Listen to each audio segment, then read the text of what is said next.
কুষ্টিয়ার দৌলতপুরে অনুষ্ঠিত হয়েছে 5 স্টার ক্লাব কর্তৃক আয়োজিত ফুটবল টুর্নামেন্টের মেগা ফাইনাল খেলা অনুষ্ঠিত। কুষ্টিয়া দৌলতপুর থেকে আব্দুল আলিম সাচ্চুর প্রতিবেদনে দেখুন বিস্তারিত। বুধবার বিকালে উপজেলার ছাতারপাড়া মাধ্যমিক বিদ্যালয় মাঠে এই খেলা অনুষ্ঠিত হয়। 16টি দলের অংশগ্রহণে অনুষ্ঠিত হয় এই টুর্নামেন্ট। দুর্দান্ত পারফর্ম করে ফাইনালে নাম লেখায় কামালপুর ফুটবল একাদশ ও ইউসুফপুর ইয়াং স্টার ক্লাব। টুর্নামেন্টের ফাইনালে টানটান উত্তেজনার ম্যাচে নির্ধারিত সময়ে গোলের দেখা পায় না কোনো দল।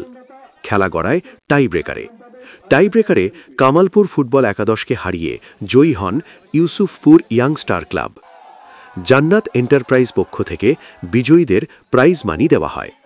এ সময় প্রধান অতিথি ছিলেন দৌলতপুর উপজেলা বিএনপির সাবেক সহসভাপতি মোহাম্মদ শামীম রেজা মোল্লা। বিশেষ অতিথি ছিলেন আরিয়া ইউনিয়ন বিএনপির সাধারণ সম্পাদক আসাদুজ্জামান আসাদ মোল্লা।